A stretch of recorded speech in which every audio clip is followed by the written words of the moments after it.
Je suis né à Jonquière en 1945, le 28 juillet 45.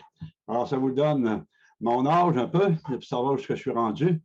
Alors, mon père avait certainement beaucoup à nous partager. En tout cas, dans la vie de tous les jours, on a des témoignages qu'on reçoit de nos parents. Et un des témoignages, c'était mon père qui a su me donner un exemple de résilience, un homme qui était résilient. Et il était résilient de plusieurs manières parce qu'il y a eu beaucoup d'épreuves dans sa vie dont j'étais témoin.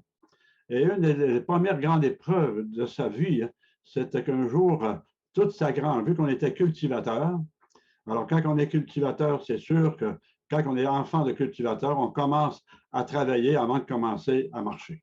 Ça fait qu'on est toujours sur le travail. Et ce qui m'avait impressionné, c'est le jour où la grange a passé au feu, c'était à l'automne.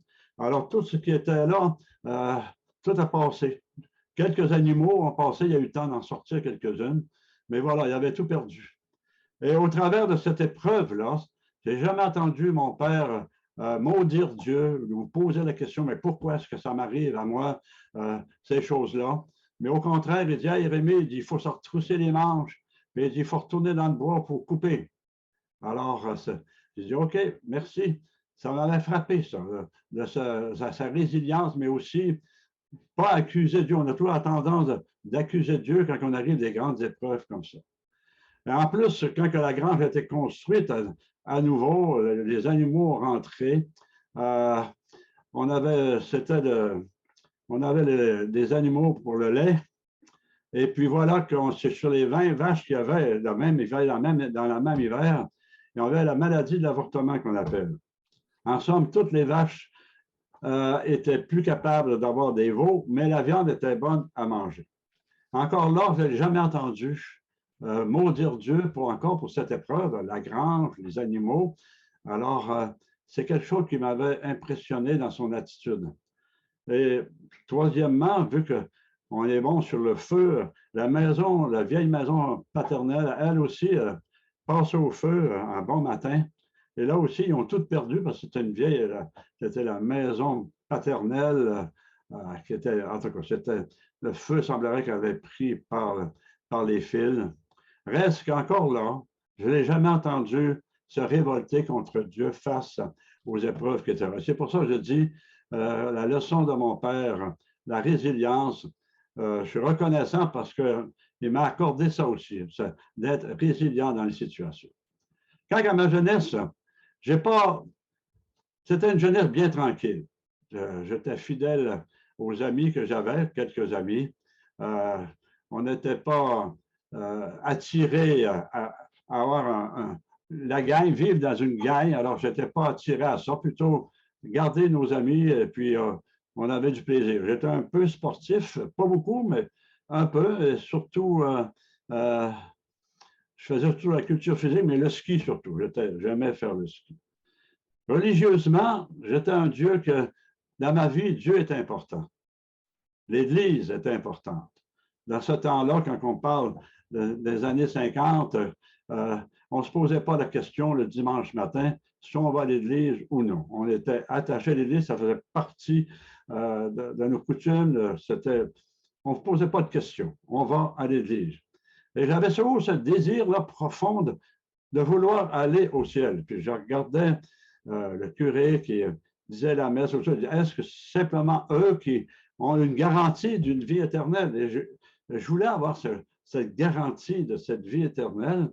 Et un jour, on avait écouté un prédicateur à l'église qui disait, un curé, quand il y avait toujours des retraites de l'année, qui disait, si tu fais pendant 9 vendredis d'affilée, si tu fais la confession et la communion, en somme, sans en manquer un, tu auras une garantie de la vie éternelle. Alors, j'ai fait pendant 9 mois, tous les premiers vendredis, à l'église, confession, communion. Je voulais absolument aller au ciel. Ceci dit, ça va nous emmener plus tard, tout à l'heure, la manière que Dieu a travaillé dans ma vie. Alors, ma jeunesse, vu que ma jeunesse était tranquille, euh, on ne prenait pas dans ce temps-là.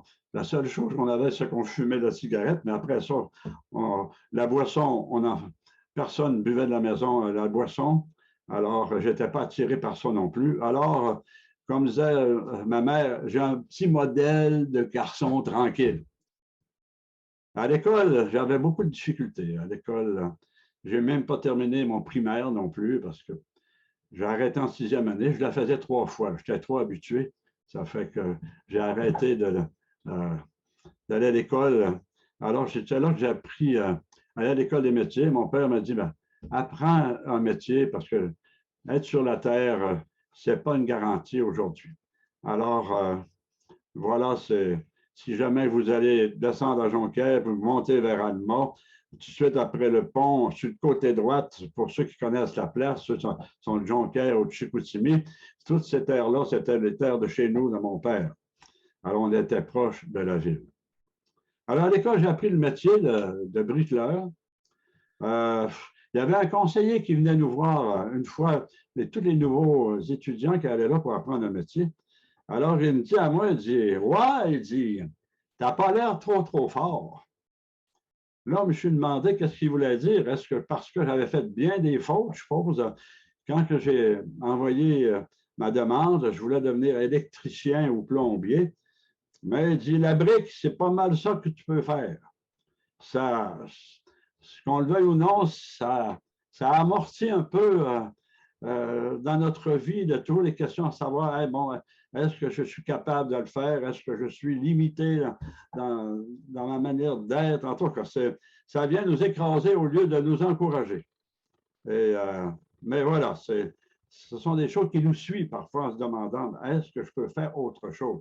Vu que la brique, c'est pas compliqué de poser la brique, en prendre une après l'autre, reste qu'il dit, c'est pas mal rien que ça, tu peux faire. C'est pas mal. J'ai accroché, je suis pas mal rien que ça. En somme, comme plombier ou électricien, je ne pense pas que tu sois bon pour aller là-dedans. Ceci dit, un jour, ce professeur qui enseignait la brique reçoit un coup de téléphone d'un contracteur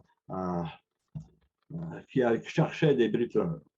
Alors, il dit, on était 3. On a trouvé 3. J'ai donné mon accord. Je dis, ouais, je suis prêt à partir. On est parti 3 jeunes. 3 jeunes pour aller travailler à Montréal. On a pris le train à Jonquière pour s'en aller. On est arrivé à Pierrefonds pour débarquer le lendemain matin. 12 heures de train pour s'avancer là.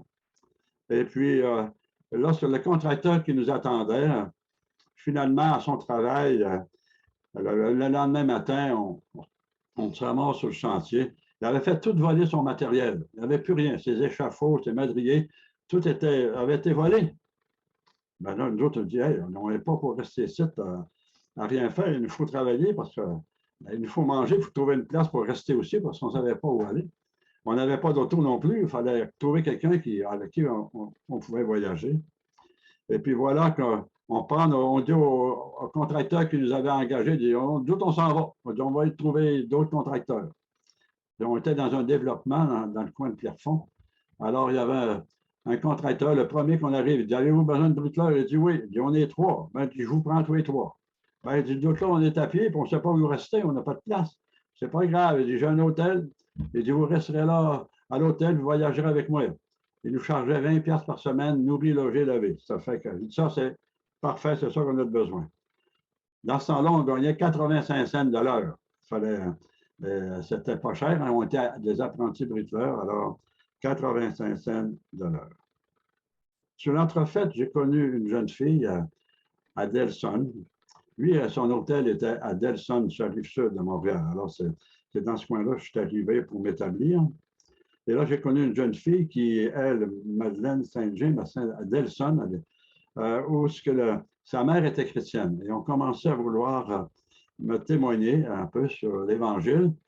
Mais le fait que j'étais un catholique fervent, parce que j'avais assez d'une main pour calculer combien de fois j'avais manqué l'Église volontairement. Alors, j'étais attaché à l'Église, un gars spirituel, on peut dire.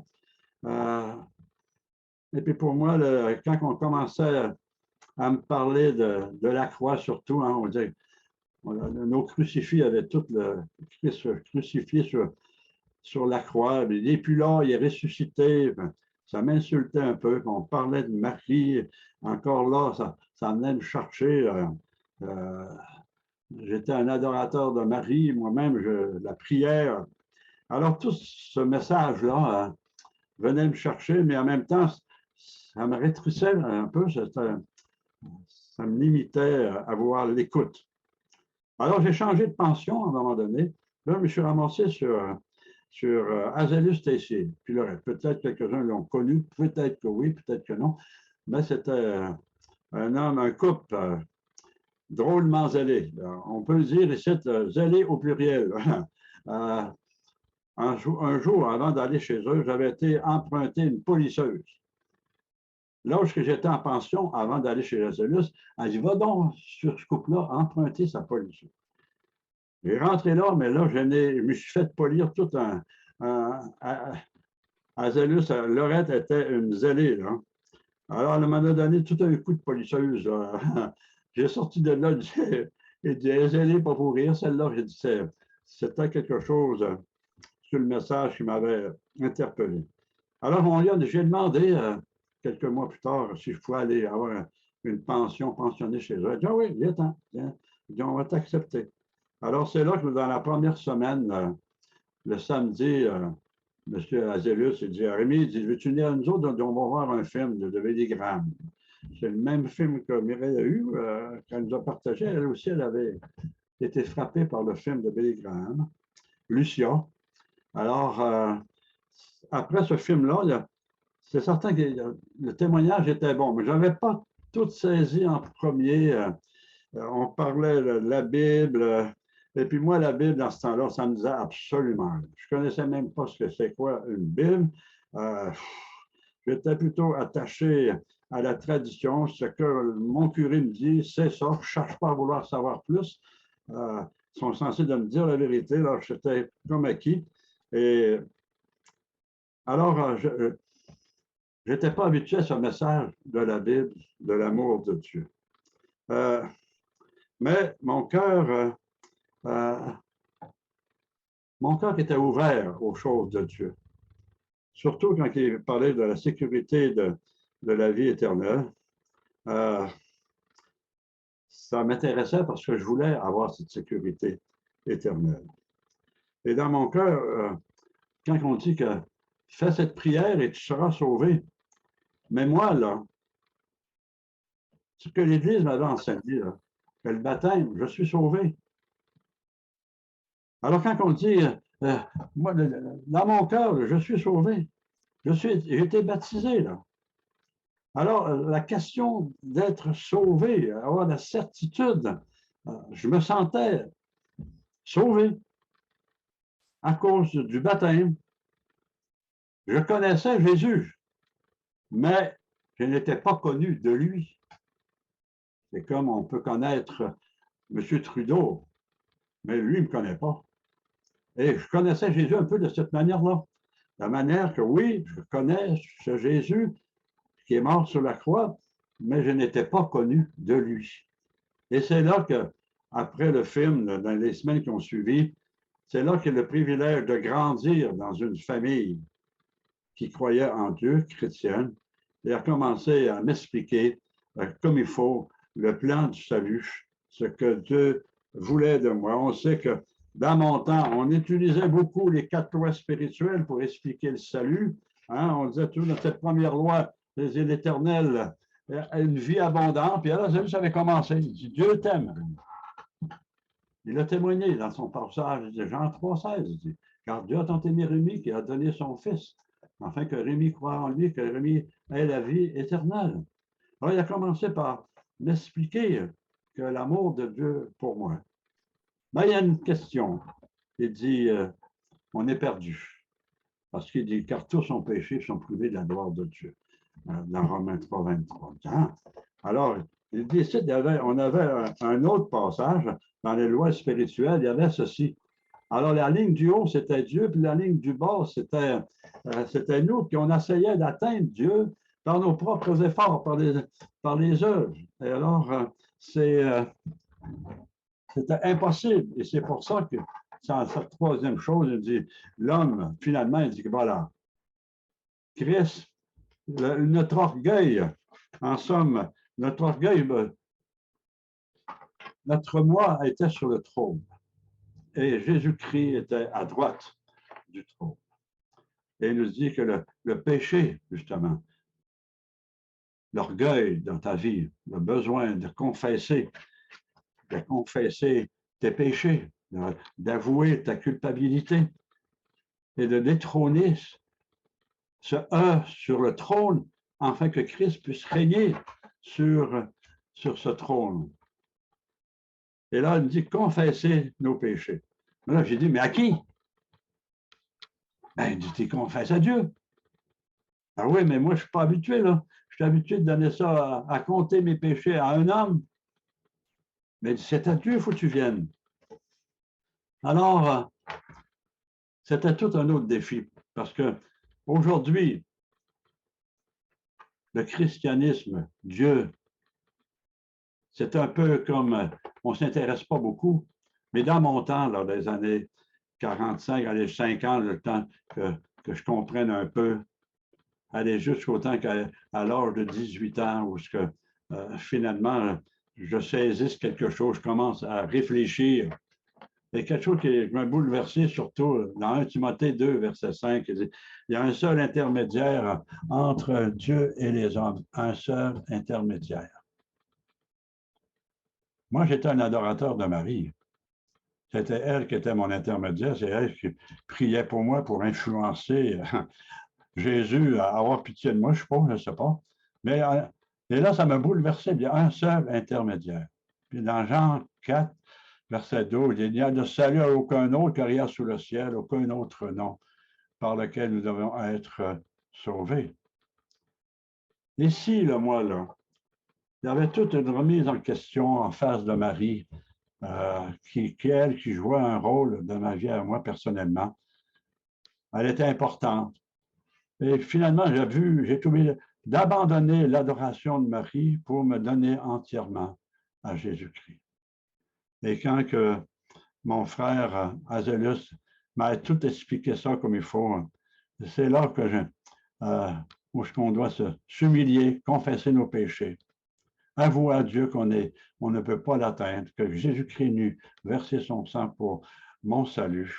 Ah, quelle délivrance, la paix profonde qui a mis en moi, et cette paix-là, ça fait 57 ans que ça dure. C'est pas des farces. La relation avec Dieu en ce moment-là que je découvre. Maintenant, Marie, avant d'aller plus loin, peut-être, Marie, au lieu de devenir mon intercesseur, elle est devenue un exemple de foi.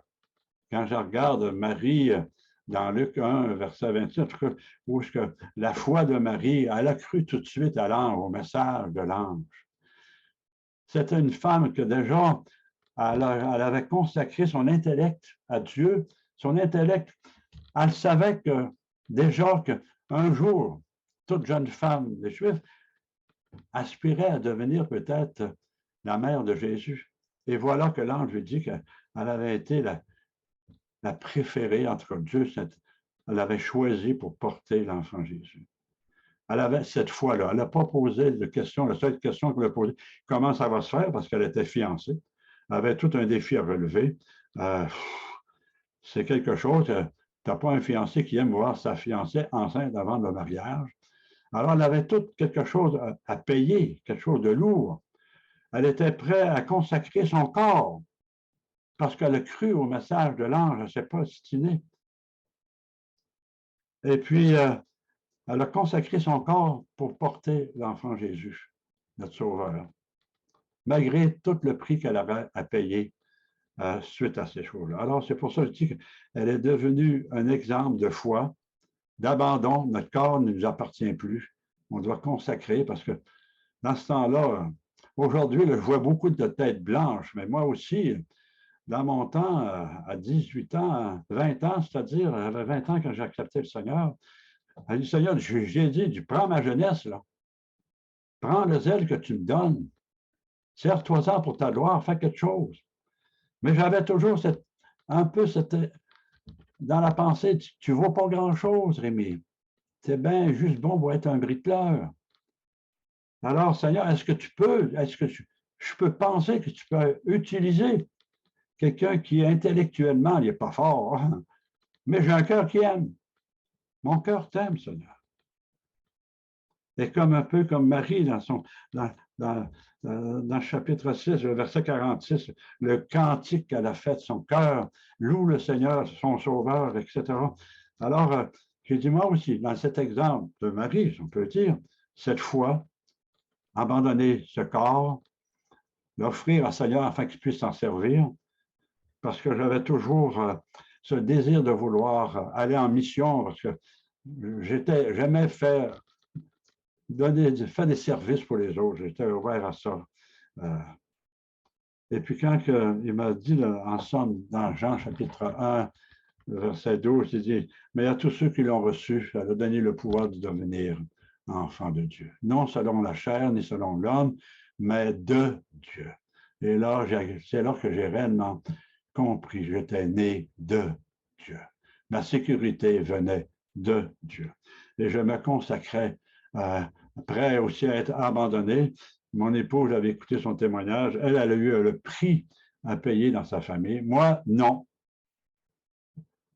Non pas que ça fait l'affaire de ma mère, parce que là, le petit enfant qui était le modèle est devenu l'enfant noir. Vous savez, dans ce temps-là, on a reviré, là. C'est pas drôle, là. Quand ton fils a reviré, qu'il quittait ce qu'il avait reçu de plus profond de l'Église, son petit garçon était reviré. Ça se faisait la honte, mais elle a souffert en silence. Elle ne m'a jamais dit, sors, fais. La seule chose qui m'a impressionné, qui a attiré mon attention au premier temps où j'étais sauvé, c'était de voir que le protestant, moi, protestant, ça voulait dire quelqu'un qui ne croit pas en Dieu. Mais voilà que protestant, les gens sont consacrés à Dieu, sont à l'église 2 fois la semaine. J'ai dit, quand je voyais mon frère Azélus qui me témoignait, j'ai dit, c'est zélé pas pour rire, là. J'ai dit 2 fois à l'église par semaine, là. Ils lisent la Bible tous les jours, ça prie tous les jours. J'avais quelque chose à aller chercher. Il y avait quelque chose de plus.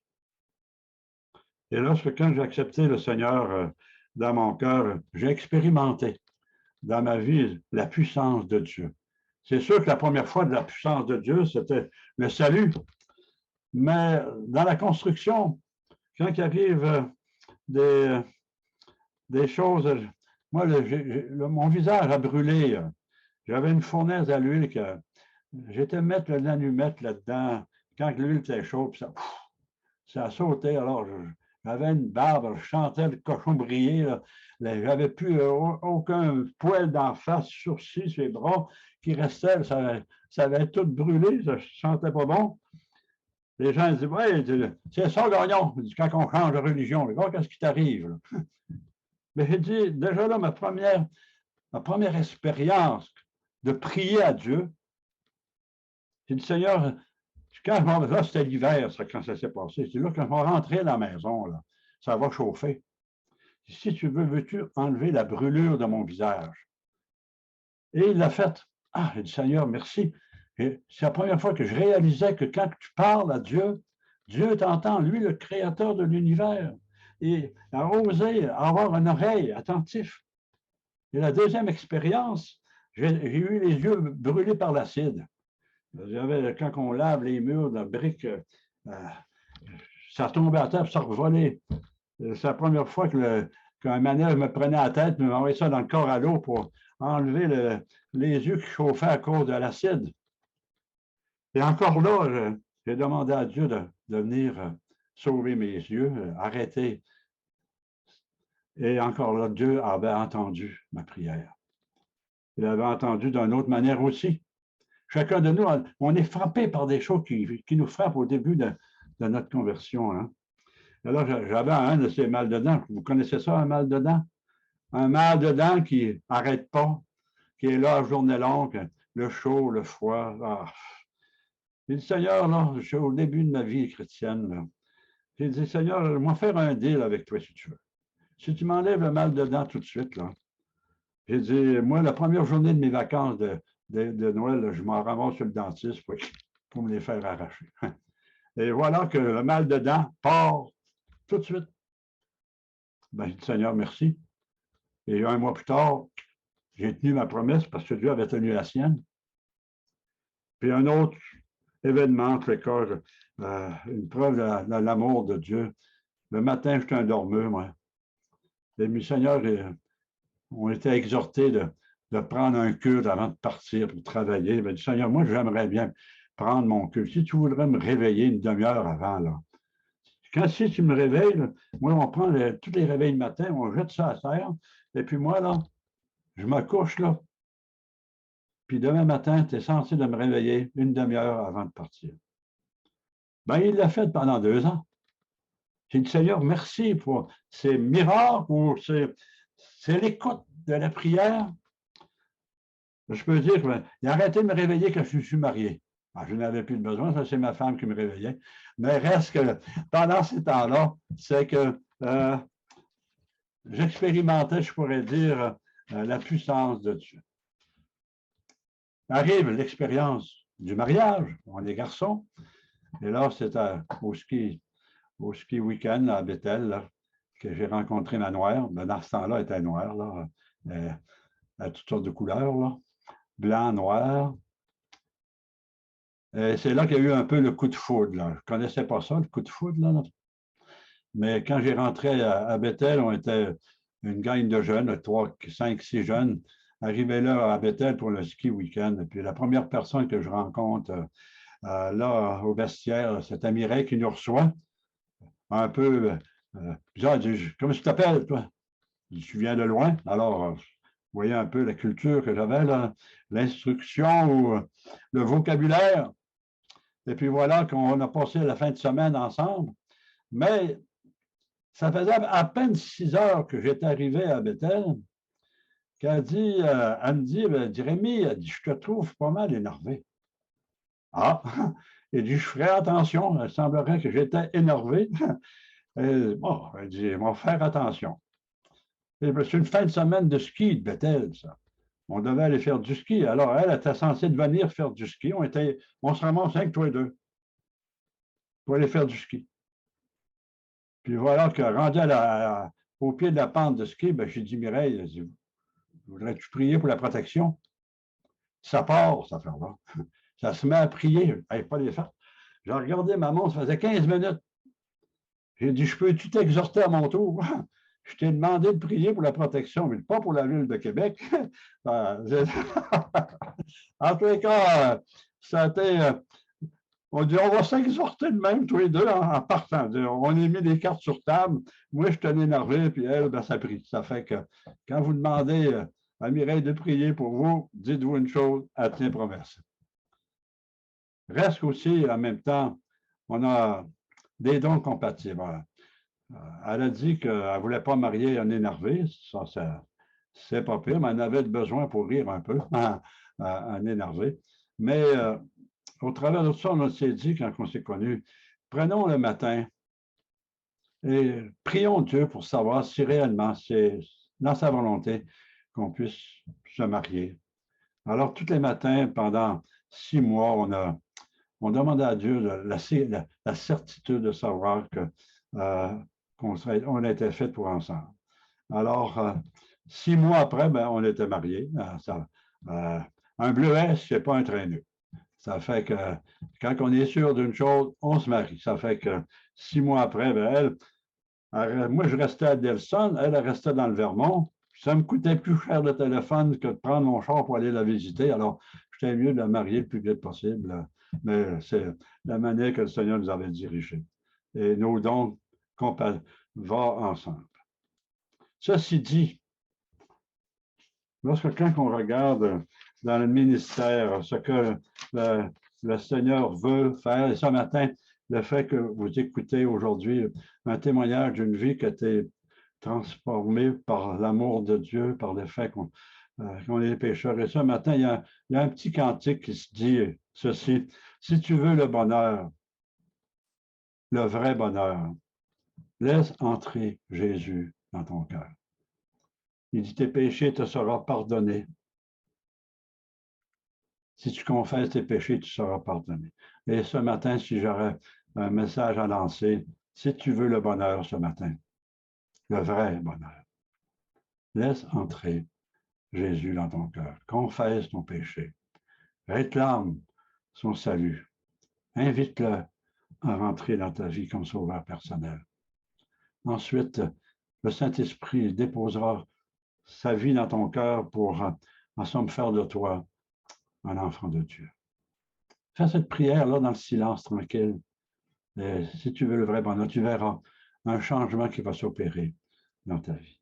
Suite à ce témoignage, suite aussi à l'appel de Dieu, mon pasteur à Delson, M. Porchet, il y avait un verset qui m'a, peut-être avant de parler de lui, dans 1 Samuel 16, verset 7, l'homme regarde à ce que frappe les yeux, mais l'Éternel regarde au cœur. Dans 1 Samuel 16, quand il a eu le temps de choisir le roi David. M. Porchet, mon pasteur, dans ce temps-là, il voit mon zèle pour Dieu. Il décide de me former. En somme, il me donne des cours de français les vendredis, cours de français, cours de lecture, m'invite à faire de l'évangélisation sur le bord des rues avec lui. On fait des visites, on fait de la prédication. J'ai suivi des cours du soir pendant 3 ans, aussi à Montréal, les fins de semaine, dans la semaine, un soir.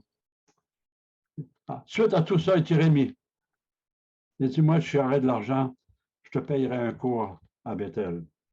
Mais je t'encouragerai à consacrer une année à une école biblique afin que tu sois un homme plus utile à ton église locale. Consacre une année, quitte à tout vendre, fais-le. Tu ne le regretteras pas. J'en parle avec Mireille et toutes les deux, on a tombé en accord avec ça, de quitter mon travail pour partir par la foi, étudier une année à Bethel. Puis finalement, j'en ai fait 3. Mais j'ai quitté mon travail. Et on avait Mireille, mais on avait aussi un bébé quand on est arrivé là, qui avait 13 mois.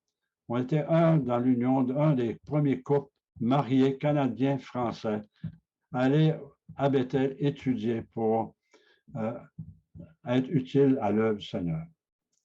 Alors, j'étais un homme qui était, on pourrait dire, pas beaucoup instruit, du moins une 6e année. Français, j'étais 0.